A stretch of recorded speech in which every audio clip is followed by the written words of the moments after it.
So why don't you talk about the first time that, not so much the first time you went shooting, because that was one round in an underground uh, shooting range, private shooting range underground with a 9 millimeter, and that was pretty loud in an enclosed space. But oh, Sarge says your work is beautiful. It is.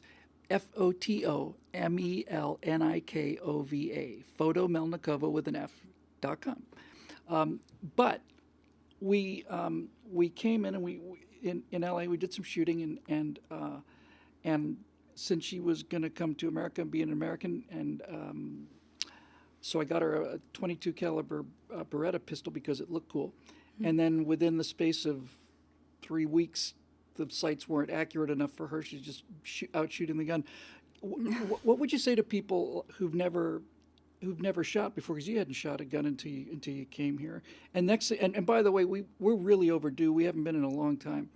But when we first started doing this, this woman was putting, I'm telling you, between 600 to 1,000 rounds downrange every single weekend, sometimes 3 times a week, 4 times a week. We just couldn't get enough of it. So what's that like when you pull that trigger and it just goes bang and it's like a little hole right where you aimed it? What I find out, as more you're excited, as the more you're excited, the more you're not in a target. So you have to be very calm and focused. And even if you go to the tense, I mean, in the target, in this dot, you have to be very quiet inside, not so much excited, because if you do, next shot will be out of even paper. So for me, that's where my shots go. I don't know. He's very good. He's very good in this, and he's better than me. Of It's not course, true. It's absolutely not true. No. God damn it! How many times do I have to? No, she's genuinely a better shot than me, and I'm an okay shot. I'm a decent shot, and it just, it's like anything else. It just makes me proud. There are some people. Oh, that's a filthy question, Foghorn. You are a bad boy. I'll get to that in a second. But there are. Let me write that down because I'll black this out of my mind. There are so many questions. That was hello from Latvia. Yes. Lithuania. I'm sorry. Lithuania. And he's coming, and he's going to be moving to America. Somebody asking for Gorn, he asking about Cleveland photos. You saw it. What? So what? So apparently there's this guy named Andrew Clavin. People tell me I did a show with him. I have no memory of it, but apparently I did a show with a guy, maybe more than one. I don't remember. I saw them a lot before I came here. You saw shows with this guy? With you. Okay. Anyway, I barely remember the guy, but Foghorn asked, what was it like shooting this unknown, no talent? That's not true. What do you mean? Okay. I carried him for years. No, she shot all of the. When we go over to Daily Wire, it's great because Daily Wire is just amazing. It's phenomenal what they've done.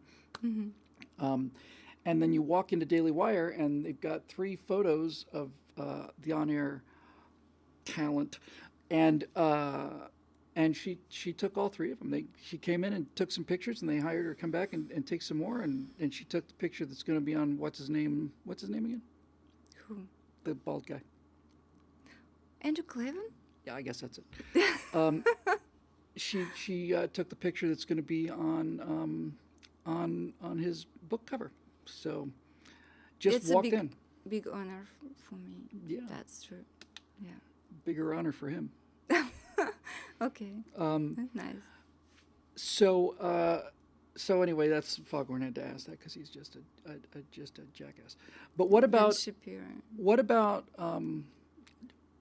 not so much how do you hit the target? Because by the way, one of the things she pointed out was that one of the reasons she's such a deadly shot is because Natasha shoots very thin depth of field. razor thin depth of field, and that means you have to have the slightly longer exposure time, right? And you got to hold that baby really steady. Yeah, absolutely. You even don't breathe when you push the button. Yes. Same thing with shooting, right? They say that you shoot Absolutely. between the breaths.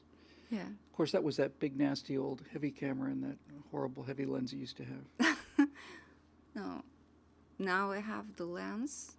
That was the big dream, and Bill presented to me, and I was screaming and crying. And the camera. And the camera, yeah. yes. So Yeah. you know, it's That's been true. we've been as not like probably a big surprise to everybody to know. It's like we're thank God for Scott, and we'll get to that in a minute about getting this website up and stuff. But it was like pretty tense there for a while, and I didn't look. I was gonna get her this camera for Christmas if I'd had to sell organs, and they're No. excellent organs, by the way. But so she had Canon, Yeah. and she'd had it for years and years. This gigantic, heavy thing, and it was really causing her neck problems because this thing was just a big, heavy professional camera and a big lens. And then just before Christmas, I got you. I wrapped up a little box with the lens adapter that takes Yeah. that takes the Canon lens and puts it in a Sony. I handed her that, and it was like already nighttime, and you know we're just about to blow out the candles, kind of thing. And I said, "Here you go," and she said, "Oh," and then No, I was very happy because that was a preview for my camera, but I didn't expect something. and then 10 seconds later, reach under the bed there. Almost pulled out the pistol. That would have been a big mistake. And she just lost her mind. I've never been so proud of myself. And in fact, she took the wrapping paper that I wrapped these things with, and she put those in picture frames. And now our drawers have 2 frames of wrapping paper from the camera, which I thought was just lovely. Yeah, because I can't just throw it out because Bill, he wrapped it himself, and that was big surprise for me because in Russia nobody can do it. And when I just find out that I was cry before, but that make me so, I don't know, I just never forget it. It's part of the freedom built into American culture that allows us to develop this incredible lead over the Russians in gift wrapping technology. By the way, there's an announcement. We don't want to hog this whole thing. There it is. Our friend from Latvia Yeah. is engaged. DFRSS. really? Yes, he's actually engaged, and congratulations. I hope I didn't cross any of the streams there. I think this is, there he is. Yay! And so he's, if I understand correctly, because sometimes things go past. You know, she'll tell you most stuff just goes right past. But coming to America, I knew it was Lithuania, and then somebody said Lithuania. I said Latvia. It's Lithuania. So anyway, he's going to be getting married and come to America. Is there anything more horrifying than those two things in a combination? Being married and coming to America. Is there anything worse than that in terms of like? The one thing, if you love, and if you think that's this person is right for you, it's nothing to be afraid of. Just go and do it and enjoy it. Like I did. I think we're going to end the show right here. I think that's as good as it's. I think it's as good as this show has gotten or ever will get. And she's from Georgia. His fiance is from Georgia, which, as I'm sure you know, is a state in just north of Florida It's where they have it's incredible not in barbecue. Russia, No, Georgia. she's No, from Georgia. No, I what kind of understand. what kind It's of just a a joke. you Okay. know, Georgia, Georgia, just north of Florida. Probably a big fan of barbecue, and his fiance is probably an enormous, you know, Georgia Bulldog fan. Even though the Georgia Bulldogs are a bunch of degenerate perverts running around in that wretched hive of scum and villainy at wherever the University of Georgia happens to be. Apparently he says the real Georgia. So he's Not Russian marrying Georgia. somebody from Georgia. Mm-hmm. And you lived for 17 years in Sochi? 17 years, yes. So you were pretty close to Georgia. Yeah, that's true. You said you were close enough to Georgia that you could hear the artillery from when there was that fighting in Georgia. Yeah, that was Abkhazia, which was so close to us. And Abkhazia and Georgia, they were in a war for 10 years. And sometimes they were so close. That was not nice Not feelings. nice. No, I'll bet. But we always see their big ship, Russian ship, the army ship, you know, Yeah, this like gray naval ships. Yeah, with the big cannon. yeah, big destroyers Yeah, or Black and Sea Fleet. our windows was out to the seaside, so you can see this ship. It's like the big symbol of, don't worry, we are going to protect you. So that was that days. It's So, when it sometimes it's tough. I mean, it's occasionally it's a little tough, because there's been a lot of tensions lately and so on, and one of the things one of the many things. Well, first of all, one of the things that I learned was seeing things from Russia's point of view. It doesn't necessarily mean I agree with it, but it certainly does mean that it becomes more understandable. And we were talking about the stuff in Georgia and Ukraine, and you were saying how Russia had just put so many resources in there and built so much stuff up, and then they just decide, hey, we're going to go be pals with America now.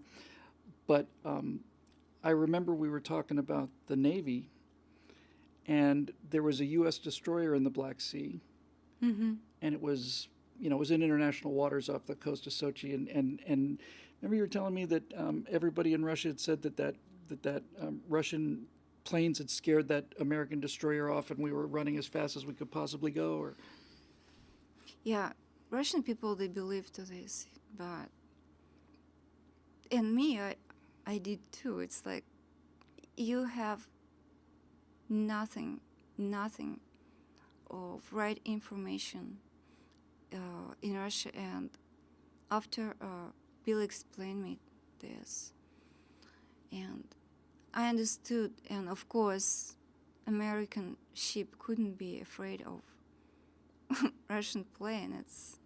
It's ridiculous.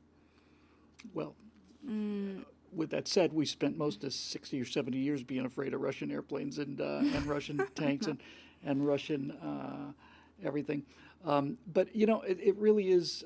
Dave Big Booty says, Big Booty says that American media is not much better. The news media here, we're getting practically nearly the same kind of thing as as Pravda and TASS and Izvestia and all that stuff.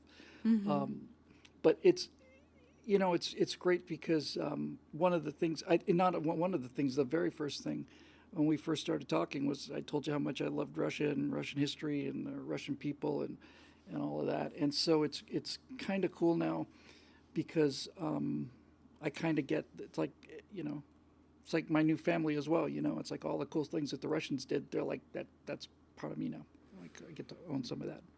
I think I already told this, that my American husband teach me about the history, and he teach me to love my country better, or he teach me to not enjoy, to take it right, Be proud of it. to be yes, absolutely, that's the word, to be proud of this. And everything he shared with me changed my mind about American people in a much better way than people who lives in Russia.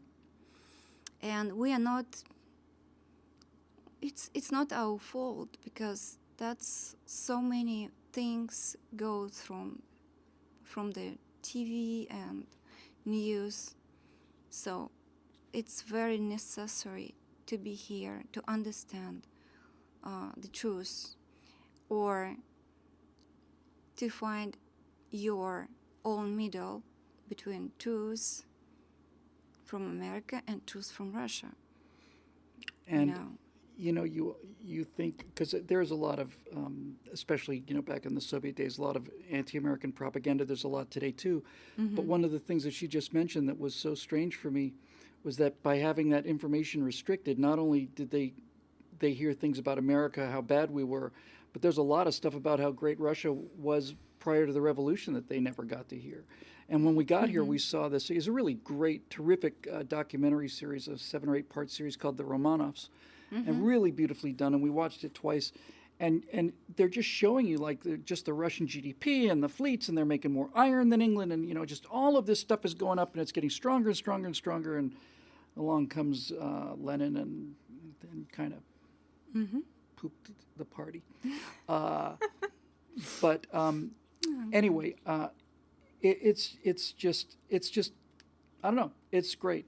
I see all of these all of these pictures, and one of the many things we talked about was, if you look at because I just look at video of all kinds of things, military history. She'll tell you all about that, and then we'll get to some questions. But whenever you look at either the Russian Navy or Russian Air Force, and you see Russian jets taking off, or you see Russian ships cruising, it's always completely overcast, and it's either snowing or about to snow, and everything's kind of gray, just because it's and these jets hauling off. And then you see the American stuff, and they're flying out of Las Vegas, and they're sailing out of San Diego, and it looks like a brochure for Tahiti or something. It's just so bright, and everything's this and that. And it's just wow, amazing. Great. That was so many questions that we did not. Oh, we got the Facebook questions. We're not just going to try and catch up with these.